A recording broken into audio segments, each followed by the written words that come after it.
darlings, nice to see you. Welcome to another broadcast of The Curious Mind of Raquel Carter. I am your favorite mermaid mystic.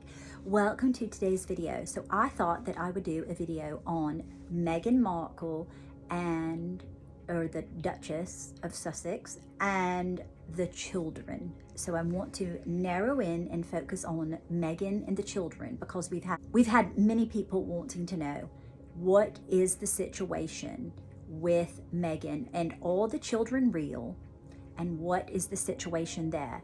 So I want you to remember that this is all for entertainment purposes only. Nothing is fact nor my opinion. It's all what I'm picking up from the psychic realm, okay? Energy can always shift and always change, no matter what, okay? So I want you to remember that. Keep that in mind, darlings. What I'm directly picking up on quite straight away is manipulation. Now, what I'm feeling, I can see an image. The images of, obviously it is in England, okay? It is in the place. I do not feel it's in Frogmore or wherever that was that Harry and Meghan lived initially. I'm going all the way back to when they were in the palace of some sort, wherever that was. I don't know, but I know I see big, beautiful drapes, silk, very, very well-to-do, okay? I see her in one room, sleeping in like this luxurious bed, and I see Harry visiting her in another, coming from another room, okay? I do not see them sleeping together. I don't know if this is the case. I know that that's an English tradition. There are many people in America, my family, many of my family, they sleep in separate rooms too. It's a very English tradition, okay? I see him entering her chambers and them having a row, okay? I think that I can hear Harry screaming at Meghan, saying, "Are you pregnant? Are you pregnant? Are you pregnant?" I feel as though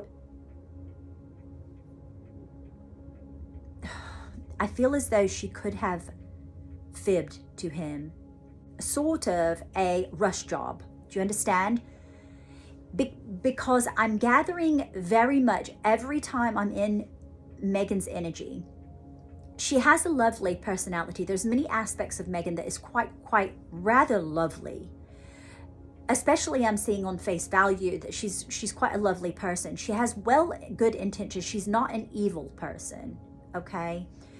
Now, you could take that with a pinch of salt, darlings, because many people might think, well, evil is derivative of when you manipulate and you do things like that, and you manipulate people, you're being evil. And whereas that is true, if you're also coming from another perspective, which is her perspective or the perspective of someone else, that at all cost want to manifest the desires of their hearts because of the massive internal trauma that they have, you will go to confirmation there. You will go to the necessary lengths in order to make that manifestation come to be.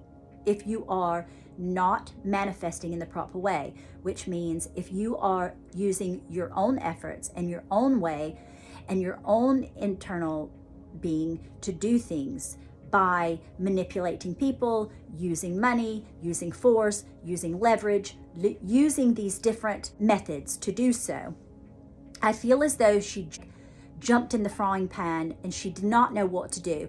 She did not anticipate. Okay, so now I'm going back to, I'm hearing Harry. After this screaming match, because I feel as though it is a screaming match, he started to pull back a little bit. She started to tailspin. And what happened was she had to reel Harry back in, because I do believe William was, and I do believe I heard this to some degree, and maybe my mom was telling me from a piece of a book that she was reading or of some sort. She loves all the royal family very, very much, but she was reading, I think it was the Bower book, and was William talking to Harry and saying, just, I mean, don't rush it, Harry, just, can you not rush it so quickly?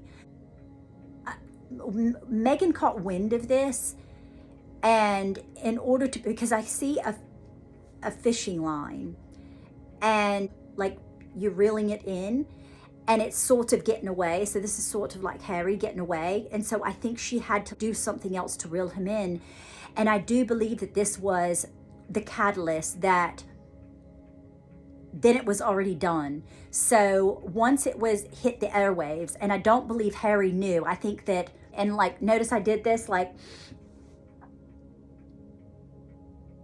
I feel as though Harry's like, oh my God, I've got to go with this now because it's already in the news, it's in the press. Oh my God, what is going on? I feel as though Meghan must have leaked this information, because I'm here. Mole, was there someone in the castle that she was like, let me get the story out, so then he's not going to be able to get out of it, and then we'll figure it out as we go. This is what I feel. I do not feel still as though Meghan bore children. I do not believe she bore children. The thing that comes to mind is, have you looked at the pictures, darlings? When you are biracial,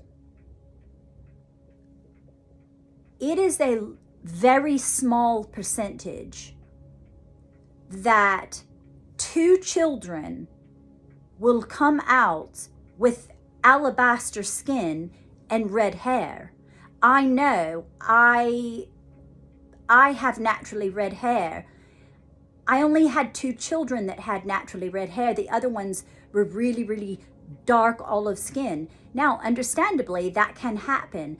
But if you're a biracial parent, you're most definitely going to have warmer skin tones. You have to have the DNA, and it has to be on one side. Do you understand? It has to be on one side of the parent. And still yet, that's a very slim percentage of the DNA coming out with a red-headed child and alabaster white fair skin. It's extremely, extremely rare, okay? It's extremely rare. And so I'm just being called to say that for some reason, that use logical common sense. That does not mean that they're not her children, but did she bear the children from her own loins? I'm not gathering that. I'm not gathering that. In my energy, I'm not gathering that. I'm gathering a quick, let's figure this out now. What are we going to do? What are we going to do? I don't know what we're going to do. We've got to figure this out now. Because I think that they must have had plans, because I see plans, like agenda, like, okay, this is what we're going to do, this is what we're going to, and then there's a glitch in it. There's a glitch in it. It's very much, oh no, oh no, oh no, it's not going according to plan. Oh no, it's botched. It's not going according to plan. What are we going to do? And very inclined, she leapt before she thought deeply about, what would we do if this happens and this happens and this happens? However, I do feel as though this is a new, wonderful, happy idea that she has about wanting to put the children into pictures and things of that nature. Why she hasn't done it, once again, it comes back to, she's trying to figure out how to easily work it into something, because I see a weaving, basket weave. I see like the lady weaving the willow, and I think she's not quite sure how she wants to turn this around, because there's many elements to it. It's not so put together as you would think. There's many, many elements that she has to work around, and she's trying to do that. She feels as this is a very good, I'm hearing money maker, you know, having the children and all. And regardless of whether or not the children end up not of the mother, right? Not being born of the mother, they will still carry the torch of that, the essence of the royal family. They'll get many things in life. Things will always still work really, really well for them. And the calamity, I feel, will die down quite a bit after everything comes to the surface. Now, that's going to happen, I do feel, as in within 9 to 18 months, things are going to just, it's going to be like a trifecta. And it will be it's going to be very earth-shattering for many, many English people. It's also going to be devastating for many people, especially English, especially in the kingdom. They will not want to accept it, absolutely not. And I felt this the last time too that I channeled the royal family. They will not want to accept this. They will not believe it. You know, like I said about the submarine, there's many people that would say, nope, nope, that didn't happen. And they will go to the grave. They will go from cradle to grave believing that those things, they will not allow themselves to have that belief system. So it's just going to be that way. Now, that's that way with many things though, isn't it, darlings? In life, it's that way with many things. Some people are just so hard pressed. They don't want to believe a particular thing, and they're not going to, and you're not going to convince them. It's no reason to bother with that, because we're not in the convincing game here, okay? We're just, this are learning experiences. We learn from other people, very much learn from other people, what not to do, what to do. And we're encouraged to take these things and to apply them as much as possible into our own lives, because everything is worth looking into to learn and grow and expand and ascend. So I hope this was noteworthy and that you enjoyed this. As always, I'm most absolutely yours until my next swim. Cheers, darlings. Toodle pip.